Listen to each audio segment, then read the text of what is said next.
Today discuss about mitosis.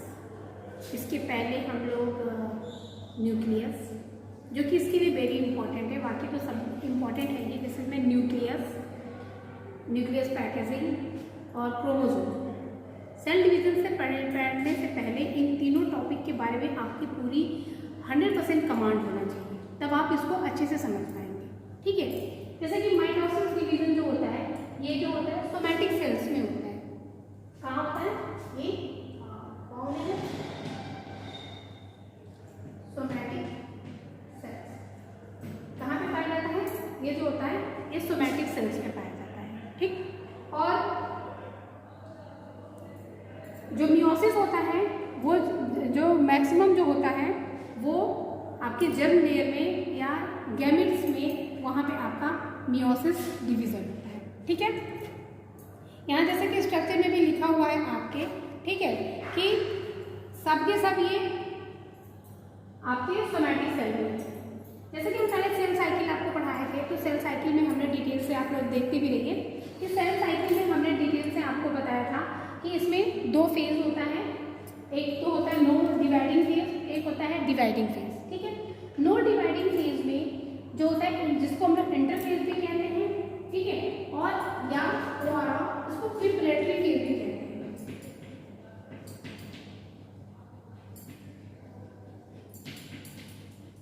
ठीक है, इसको डिवाइडिंग फेज भी कहते हैं और प्रिपरेटरी फेज भी कहते हैं। क्यों नॉन डिवाइडिंग फेज या प्रिपरेटरी फेज कहते हैं? क्योंकि इसमें सेल की प्रिपरेशन होती है, और ये डिटेल से हमने आपको बता चुके हैं। इसमें 3 जो होता है G1, S और G2, ये 3 फेज पाए जाते हैं, उसके बारे में डिटेल से सेल साइकिल में हम लोग पढ़ चुके हैं, और आप लोग सेल साइकिल में इसको डिटेल से पढ़ लीजिएगा।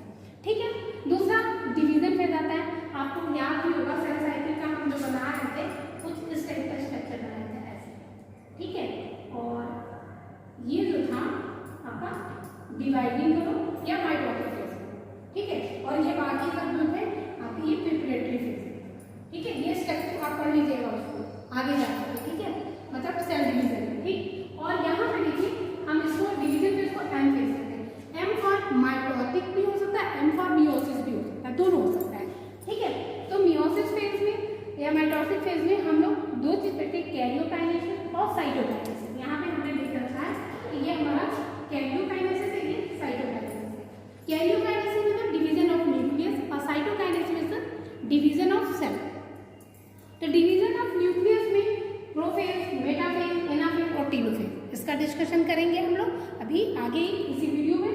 और साइटोकाइनेसिस में डिवीजन ऑफ सेल, तो एनिमल सेल का डिवीजन होता है, तो कैरियोकाइनेसिस के बाद साइटोकाइनेसिस होता है। साइटोकाइनेसिस कभी पहले नहीं होती, कैरियोकाइनेसिस के बाद साइटोकाइनेसिस होती है। ठीक है, तो ये एनिमल में कैसे होती है और प्लांट में कैसे? एनिमल में जो होती है वो सेल फरो मेथड से होती है, सेल फरो मेथड से। ये इसके बाद भी डिस्कशन करेंगे, और इसमें सेल प्लेट मेथड। ठीक है, यानी कि प्लांट में सेल मेथड से होता है, सेल प्लेट मेथड से, और एनिमल में सेल फरो से। इसमें ये जो प्लांट में जो होता है वो सेंट्रीफ्यूगल होता है, और उसमें सेंट्रीपिटल होता है। एनिमल में सेंट्रीपिटल होता है। ये कैसे होता है? ठीक है, ये अभी इसी में थोड़ा सा आगे जब हम माइटोसिस शुरू करेंगे तब उसको थोड़ा से पहले आपको बताएंगे। ठीक, अब माइटोसिस के बारे में थोड़ा सा हम लोग डिटेल से जानते हैं। ठीक है, कि ये क्या है। ठीक है, ये माइटोसिस डिवीजन जो होती है ये कहाँ पे पाई जाती है? सोमैटिक सेल में पाई जाती है। ठीक है, और ये होम्योटाइपिक, दूसरा ये जो है होम्योटाइपिक डिवीजन। होम्यो का मतलब सिमिलरिटी से, कि कहने का सेंस है ये कि इसमें जो है कि क्रोमोसोम के जो नंबर होते हैं उनमें कोई भी डिफरेंस नहीं होता है, सेम होते हैं। ठीक है, क्योंकि इसमें जो होता है सेंट्रोसोम्स जो होते हैं वो डिवाइड हो जाते हैं। ठीक है, और मियोसिस में सेंट्रोसोम जो होते हैं डिवाइड नहीं होते। जब हम आएंगे भी एनाफेज में तो वहाँ पे आपको हम डिटेल से आपको बताएंगे। ठीक है, इसीलिए इसको होम्योटाइपिक डिवीजन कहते हैं। ठीक है, और इसमें ओनली 1 टाइम रिप्लिकेशन होता है। ठीक है, क्या होता है यहाँ पे ओनली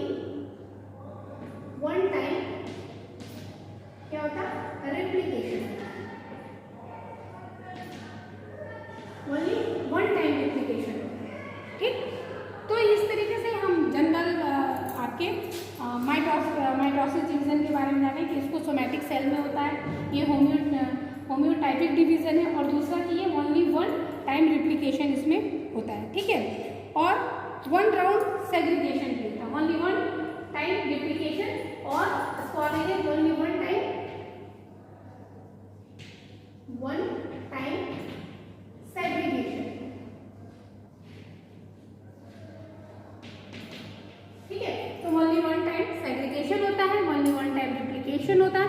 बल्कि उसमें किसमें आपके मियोसिस में ओनली वन टाइम रिप्लिकेशन तो होता है, लेकिन ये सेग्रीगेशन दो बार, सेग्रीगेशन मतलब कि अलग अलग होना, हाफ हो जाना, ठीक है, डिवाइड हो जाना, सेग्रीगेशन दो बार होता है, ठीक है। वो जब हम मियोसिस पढ़ेंगे तब डिटेल से उसको स्टडी करेंगे, ठीक।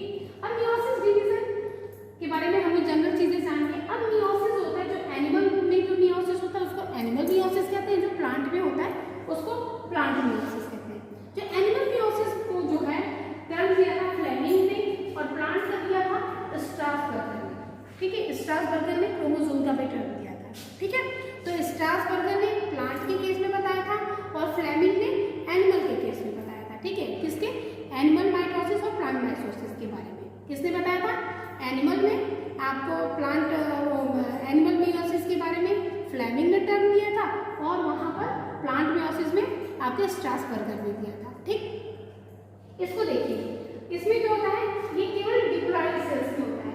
एक एक्सेप्शन है, एक्सेप्शन ये कि जिसमें हैप्लॉइड होता है वो ड्रोन में होता है। ड्रोन मीन्स कि जो हनी बी का ड्रोन होता है उसके अंदर जो होता है ये प्रोसेस माइटोसिस की पाई जाती है, ठीक है, क्योंकि वो हैप्लॉइड ही होता है, ठीक। आप जानते हैं कि वो पार्थोजेनेसिस से बना होता है, मतलब कि अनफर्टिलाइज एग से बना होता है, तो इसलिए उसके वो खुद भी वो हैप्लॉइड है, लेकिन वहाँ पे इसीलिए हैप्लॉइड है, इसीलिए वहाँ माइटोसिस होगी कि मियोसिस होगा तब तो उसके जो स्पर्म के नंबर 1/2 उसमें क्रोमोसोम हो जाएंगे, तो हमें तो 2n चाहिए, ठीक है। तो ये वो एक्सेप्शनल है, ठीक है, ड्रोन ऑफ हनी बी उसमें भी होता है, ठीक है।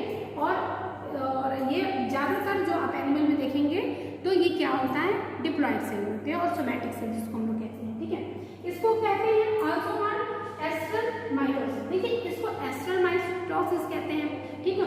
इसको एम्फी एस्ट्रल माइटोसिस कहते हैं और इसको सेंट्रिक माइटोसिस कहते हैं। तीन इसका नाम है, एस्ट्रल माइटोसिस, आपके सेंट्रिक माइटोसिस, ठीक है, और तीसरा आपको कहते हैं एम्फी। देखिए होता क्या है, एनिमल के केस में जैसा हम पहले आपको बता भी चुके हैं कि एनिमल के केस में सेंट्रोसोम पाया जाता है, प्लांट के केस में सेंट्रोसोम नहीं पाया जाता है, ठीक, पहली चीज। तो चूंकि इसमें सेंट्रोसोम पाया जाता है किसके? एनिमल के केस में, इसलिए इसको क्या कहते हैं, सेंट्रिक माइटोसिस। क्यों? क्योंकि इसमें सेंट्रोसोम प्रेजेंट होता है, इसलिए सेंट्रिक माइटोसिस, ठीक। क्योंकि सेंट्रोसोम प्रेजेंट होता है तो जैसे यहाँ में एक स्ट्रक्चर बनाने के लिए है सेल, ठीक है, और ये क्या है, स्ट्रक्चर को ध्यान से देखिए, ये सेल है और यहाँ पे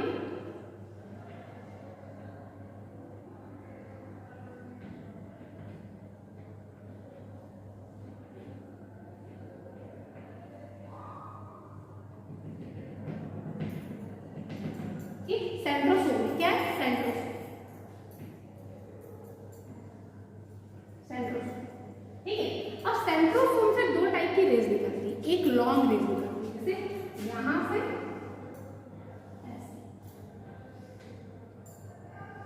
इसको क्या कहते हैं, इसको स्पिंडल फाइबर,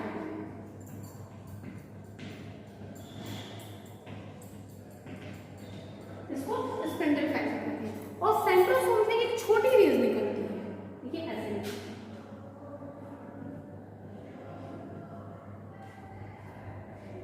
इसको एस्टर रेज कहते हैं, एस्टर रेज, ठीक। तो एनिमल में क्या होता है, सेंट्रोसोम पाया जाता है, दो डिफरेंट पोल पे होता है, इसलिए सेंट्रोसोम पाए जाने के कारण इसको सेंट्रिक माइटोसिस कहते हैं। दूसरा इसको एस्टर माइटोसिस क्यों कहते हैं, क्योंकि इसके पास सेंट्रोसोम होता है, सेंट्रोसोम से दो टाइप की रेज निकलती है, दो टाइप की फाइबर्स निकलते हैं। तो एक जो लॉन्ग होता है उसको स्पिंडल फाइबर कहते हैं, जो शॉर्ट होता है उसको एस्टर रेज कहते हैं, ठीक। इस वजह से इसको एस्टर माइटोसिस कहते हैं, क्यों? क्योंकि यहाँ से एस्टर रेज निकल रही है, ठीक। क्योंकि एम्फी का मतलब होता है बोथ साइड, क्योंकि दोनों साइड में सेंट्रोसोम है तो दोनों साइड में एस्टर रेज निकल रही है, इसलिए इसको एम्फीएस्टर माइटोसिस कहते हैं। क्लियर? लेकिन प्लांट के केस में तो मैंने आपको बता दिया कि सेंट्रोसोम होता ही नहीं है, वहाँ पे ट्यूबुलिन फाइबर्स होता है, उसके बारे में डिटेल बताएंगे। ठीक है, तो फिर सेंट्रोसोम नहीं होता तो एस्टर रेज तो निकलेगी ही नहीं, तो इसीलिए ये याद रखिए एन-एस्टर माइटोसिस। ठीक, क्योंकि सेंट्रोसोम नहीं है तो एसेंट्रिक माइटोसिस, एसेंट्रिक माइटोसिस। ठीक, और यहाँ से केवल स्पिंडल फाइबर प्रेजेंट होता है, तो यहाँ पे केवल स्पिंडल फाइबर प्रेजेंट होता है। ठीक है, तो ये हमारा माइटोसिस का इंट्रोडक्शन रहा। ठीक है, एक मिनट।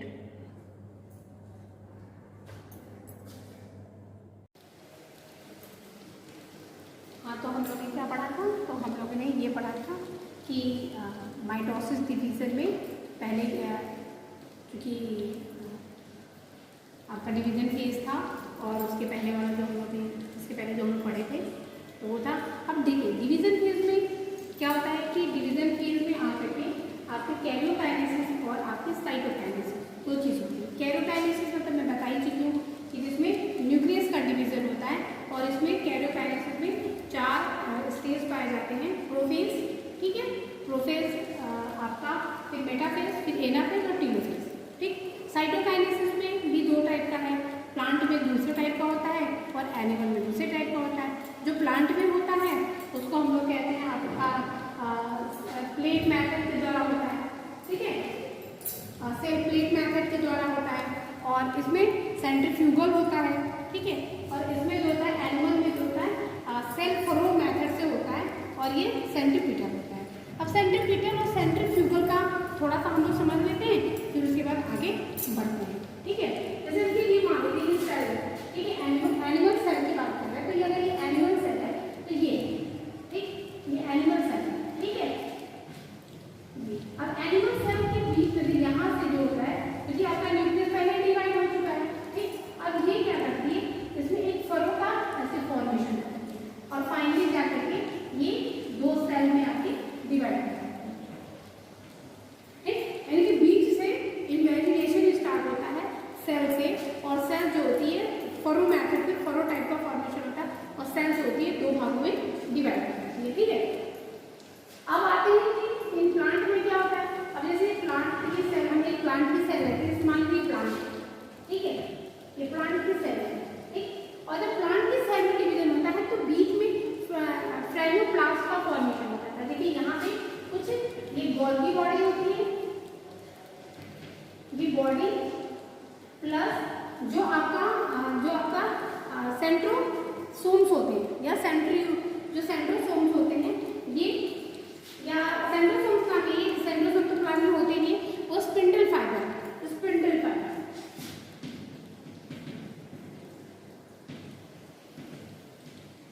ठीक, तो स्पिंडल फाइबर प्लस आपके गोल्गी बॉडी आपस में मिलकर फ्रेगोप्लास्ट का फॉर्मेशन करते हैं। किसके बीच में, ये यहाँ से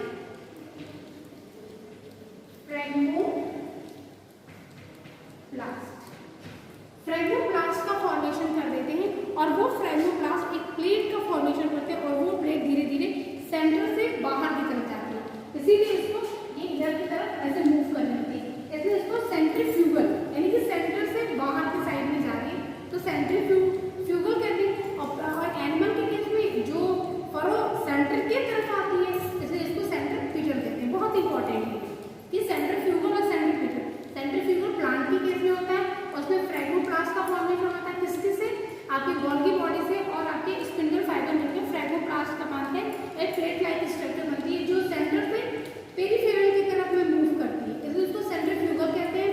और एनिमल में क्योंकि सेंटर फरो की वजह से सेल फरो का फॉर्मेशन हो जाता है, तो क्योंकि वो पेरिफेरल से सेंटर की तरफ होता है इसलिए इसको सेंट्रीपिटल बोलते हैं। That is very good. अब आ जाते हैं हम लोग में आपका कैरियोकाइनेसिस। ठीक है, कैरियोकाइनेसिस में हमने बताया कि इसमें भी 4 फेज होते हैं। ठीक है, प्रोफेज होता है आपका, प्रोफेज है आपका, क्या बोलते हैं, मेटाफेज है, एनाफेज है और टेलोफेज। प्रोफेज में भी मेनली 2 होते हैं। इसके पहले आप मेरा न्यूक्लियस का वीडियो और आप न्यूक्लियस पैकेजिंग और क्रोमोसोम, ये तीनों का तीनों आप लोग इसको बिल्कुल डिटेल से पढ़िए, क्योंकि जब तक आप पूरा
डिवाइड हो जाते हैं, तो जो डिवाइड सेंट्रोसोम होते हैं वो डिफरेंट पोल पे क्या करते हैं, मूव करने लगते हैं। देखिए मैंने यहाँ पे बताया है कि जो सेंट्रीओल है ये क्या है,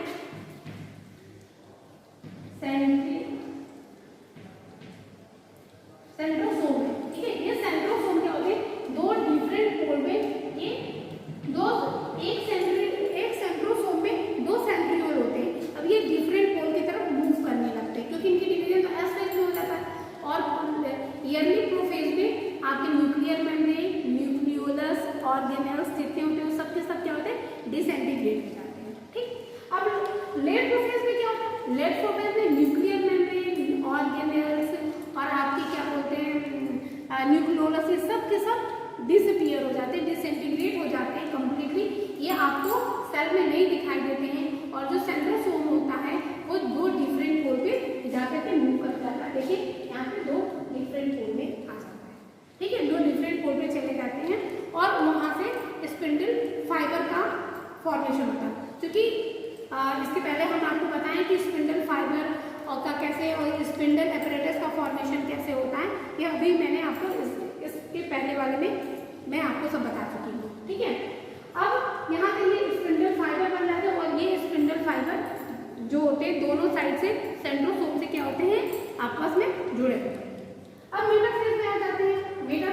मेटाफेज में भी क्या होता है, मेटाफेज का सबसे इंपॉर्टेंट कैरेक्टरिस्टिक फीचर है कि मेटाफेज में जितने भी आपके क्रोमोसोम्स होते हैं, यहाँ पे देखिए जितने क्रोमोसोम्स हैं वो आपके सेंटर में आकर के इक्वेटर पर आके आ रहे हैं। That is a very important feature of metaphase. Metaphase में जितनी भी क्रोमोसोम होते हैं वो इक्वेटर प्लेन पे आके सिचुएटेड हो जाते हैं, ठीक है। और चूंकि जो स्पिंडल फाइबर होते हैं वो क्रोमोसोम के एक काइनेटोकोर होता है। मैंने बताया था ना कि काइनेटोकोर क्या होता है, जब आप क्रोमोसोम का स्ट्रक्चर पढ़ेंगे तो क्रोमेटोकोर के बारे में, काइनेटोकोर के बारे में आप डिटेल से समझ पाएंगे। तो जितने भी स्पिंडल फाइबर होते हैं वो दोनों साइड से काइनेटोकोर से क्या होते हैं, वो अटैच होते हैं। यहाँ पे देखिए मैंने दिखाया भी है कि यहाँ से जो है काइनेटोकोर आकर के यहाँ से दोनों अटैच है, दोनों साइड के सेंट्रोसोम से, ठीक है। उसके बाद अब सारे के सारे और ये बहुत नोट किए, देखिए यहाँ पे मैंने नोट भी करके लिखा है, नोट किया है, ठीक है। Note that is the best structure of determination of structure of chromosome. Chromosome के स्ट्रक्चर को स्टडी करने की सबसे अच्छी स्टेज क्या होती है, मेटाफेज होती है, ठीक। क्योंकि इसके स्ट्रक्चर को कैरियोटाइप भी कहते हैं, कैरियोलॉजी या कैरियोटाइप। जब क्रोमोसोम के स्ट्रक्चर की स्टडी किया जाता है तो उसको क्रोमोटाइप बोलते हैं, ठीक है। तो क्रोमोसोम के स्ट्रक्चर की बेस्ट स्टडी करने का जो स्टेज होता है वो आपका कौन होता है, मेटाफेज होता है, ठीक है। तो बहुत ही इंपॉर्टेंट है, ठीक। अब आते हैं हम लोग आगे की तरफ, ये एनाफेज जो तीसरा हमारा रहता है वो एनाफेज होता है, ठीक है। एनाफेज में देखिए, एनाफेज में splitting the centromere, separation of sister chromatid. मैंने आपको बताया था कि सिस्टर क्रोमैटिड क्या होते हैं और नॉन सिस्टर क्रोमैटिड क्या होते हैं। एक क्रोमोसोम, इसको समझ लीजिएगा, जैसे ये क्रोमोसोम है, ठीक है, ये क्रोमोसोम, ये क्रोमोसोम, ये क्रोमोसोम, इसको क्या कहते हैं हम लोग, क्रोमैटिड्स कहते हैं, क्रोमैटिड्स कहते हैं, ठीक है। तो एक क्रोमोसोम केवल एक क्रोमोसोम के जो आम दो क्रोमैटिड्स होते हैं वो आपस में क्या होते हैं, सिस्टर क्रोमैटिड्स होते हैं।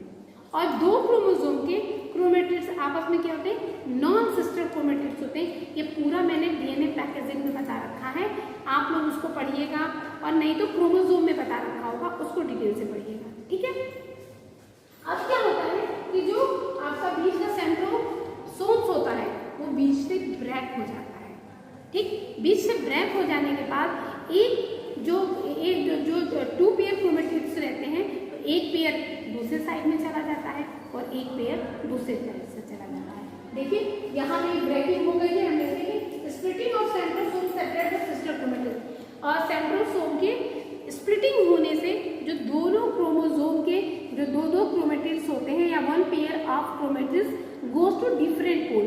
जो एक क्रोमोसोम में कितने थे, टू पेयर ऑफ क्रोमैटिड्स थे, ठीक है। तो one chromatids goes to other poles and other pair of chromatids goes to other. Poles पे ये चले जाते हैं। ठीक है, अब यहाँ देखिए ये अब स्प्लिटिंग हो गया और ये जाना स्टार्ट कर दिया। ठीक, अब देखिए movement of sister chromatids toward the pole. अब क्या होता है आपके लेट एनाफेज में, क्या होता है लेट एनाफेज में जो क्रोमैटिड्स होते हैं वो क्या होते हैं डिफरेंट पोल पे चले जाते हैं। यहाँ देखिए मैंने बना रखा कि ये डिफरेंट पोल पे चले गए। कौन?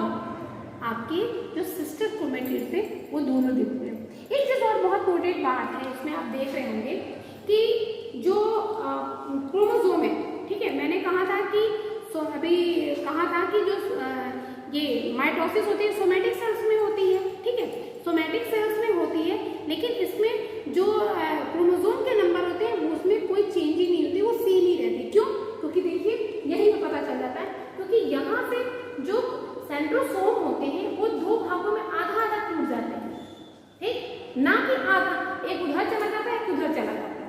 मियोसिस में यहाँ पर पूरा का पूरा क्रोमोसोम चला जाएगा। अगर 6 क्रोमोसोम है तो 3 क्रोमोसोम एक पोल पे, 3 क्रोमोसोम एक पोल, इसीलिए वहाँ पे जो नंबर ऑफ क्रोमोसोम होते हैं वो हाफ हो जाते हैं, और यहाँ पे नंबर ऑफ क्रोमोसोम एक कभी भी हाफ नहीं होते, क्योंकि यहाँ पे स्प्लिटिंग, यही मेन डिफरेंस है मियोसिस और माइटोसिस। इसको नोट कर लीजिएगा। इसी लेट एनाफेज में देखिए आपके एनाफेज में सेंट्रोसोम डिवाइड होता है, वहाँ पे सेंट्रोमियर क्या होता है, सेंट्रोसोम वहाँ पे डिवाइड नहीं होता है, एक पूरा सेंट्रोसोम ही चला जाता है, इसीलिए वहाँ पे क्रोमोसोम नंबर हाफ हो जाता है। यहाँ पर माइटोसिस में डिवाइड होता है। बहुत ही इंपॉर्टेंट यही इम्पोर्टेंट पॉइंट है, मियोसिस और माइटोसिस के डिफरेंट होते हैं। ठीक है, आगे टीलोफेज मैंने बताया था कि telophase is the adverse to prophase. ये प्रोफेज का एकदम उल्टा होता है। प्रोफेज में क्या था, न्यूक्लियर मेम्ब्रेन, जितने भी सेल ऑर्गेनेल्स थे और न्यूक्लियोलस क्या होते हैं, डिसअपीयर हो जाते हैं, डिसइंटीग्रेट हो जाते हैं, लेकिन इसमें रीअपीयर हो जाते हैं, पुनः क्या होता है ये बनने लगते हैं। देखिए यहाँ पे न्यूक्लियर मेम्ब्रेन है, न्यूक्लियोलस है, क्रोमैटिन और जो क्रोमोसोम रहता है, आप याद करिए कि प्रोफेज में क्रोमैटिन जो होता है कंडेंस होकर क्रोमोसोम फॉर्म में चेंज होने लगता है। देखिए यहाँ पे कंडेंस हो गया क्रोमैटिन और ये चेंज हो गया किसमें, क्रोमोसोम में। प्रोफेज में क्रोमैटिन कंडेंस होकर क्रोमोसोम में चेंज हो जाता है, लेकिन टीलोफेज में जो क्रोमोसोम रहता है वो अगेन क्या होता है, वाटर को क्या बोलते हैं, वाटर को गेन करता है। ठीक है, गेन करके फिर ये किसमें चेंज हो जाता है, आपके क्रोमैटिन में। तो ये देखिए क्रोमोसोम क्रोमैटिन में चेंज हो गया, न्यूक्लियर मेम्ब्रेन न्यूक्लियोलस का फॉर्मेशन हो गया। तो telophase is just opposite phase of prophase. ठीक है, अब यहाँ पे हो गया। अब यही वाली प्रोसेस तो मैं यहाँ बताऊंगी। देखिए अब यहाँ पर क्या होगा, टीलोफेज के बाद जो बनता है हमारा सेल, उसका वहाँ पे पहले काइरोकाइनेसिस हो गया, दो सेल अंदर, दो न्यूक्लियाई का फॉर्मेशन हो गया। अब सेल क्या होगी, डिवाइड होगी, और सेल डिवीजन जब सेल डिवाइड होती है उसको साइटोकाइनेसिस कहते हैं, और जब न्यूक्लियस डिवाइड होता है तो उसको कैरियोकाइनेसिस कहते हैं। तो अभी तक कितने प्रोसेस मैंने बताया, क्या बताया, प्रोसेस बताया, मेटाफेज बताया, एनाफेज बताया, टीलोफेज बताया, ये किसके फेज थे, कैरियोकाइनेसिस। इसमें न्यूक्लियस डिवाइड हो रहा, अब क्या होगा, सेल डिवाइड होगी या साइटोप्लाज्म डिवाइड होगा, उसको साइटोकाइनेसिस कहते हैं। अब चूंकि एनिमल में किस वजह से हुआ था, एनिमल में आपके क्या बोलते हैं, सेल प्लेट का फॉर्मेशन होता है। क्यों? क्योंकि जो स्पिंडल फाइबर होते हैं और गोल्गी बॉडी आपस में मिलकर के फ्रेगमोप्लास्ट का फॉर्मेशन करती है, और वही सेंटर से बाहर की तरफ बढ़ने लगता है, और सेल को यहाँ देखिए फ्रेगमोप्लास्ट, ठीक है, फ्रेगमोप्लास्ट का फॉर्मेशन होता है। ये स्पिंडल फाइबर है, ये गोल्गी बॉडी स्मॉल फॉर्म में लिखा है, गोल्गी बॉडी को जीबी लिखा है और स्पिंडल फाइबर को ऐसा लिखा है फाइबर को। ठीक है, अब ये मिलकर फ्रेगमोप्लास्ट बनाते हैं, और प्लांट सेल जो होती है, प्लांट सेल जो होती है दो आपके डॉटर न्यूक्लियाई या कह सकते हैं डॉटर सेल्स में डिवाइड होती है। एनिमल में क्या होता है, मैंने बताया था, एनिमल में सेल फॉलो की वजह से होता है, सेंट्रीपीटल होता है, सेंटर की तरफ होता है। ठीक है, क्यों? क्योंकि वहां पर जो आपके ये सेल फॉलो सेल इन्वेजिनेशन होता है, और सेल इन्वेजिनेशन होने से आपस में लास्टली में जाके सेल आपस में फ्यूज कर जाती है, और एक सेल जो होती है दो सेल में डिवाइड होके दो सेल का फॉर्मेशन कर देती है। यहाँ पे देखिए दो डॉटर सेल भी कह सकते हैं या दो डॉटर न्यूक्लियाई भी कह सकते हैं। तो इस तरीके से आपका माइटोसिस डिवीजन हुआ। ठीक, सबसे पहले क्या, जैसे मैंने सेल साइकिल, आप एक बार सेल साइकिल भी पढ़िएगा। सेल साइकिल में मैंने इंटरफेज बताया था। ठीक है, एक इंटरफेज था जिसमें G1S G2 फेज था और एक M फेज था। ठीक है, एक प्रिपरेटरी फेज था, एक आपकी डिवीजन फेज था। तो मैंने डिवीजन फेज की बात यहाँ पे की है। प्रिपरेटरी फेज कौन सी थी? प्रिपरेटरी फेज थी सेल साइकिल, जिसमें आपकी सेल की प्रिपरेशन होती है। ये आपको सेल साइकिल जरूर पढ़िएगा। सेल डिवीजन के पहले 3 चीज जरूर आप पढ़ लीजिएगा। क्या क्या? एक आप पढ़िएगा आपका न्यूक्लियस पढ़ लीजिएगा। ठीक, न्यूक्लियस के बाद आप न्यूक्लियस पैकेजिंग पढ़िएगा, क्रोमोसोम पढ़िएगा, उसके बाद आप लोग माइटोसिस डिवीजन पढ़िएगा। माइटोसिस डिवीजन कहाँ होती है?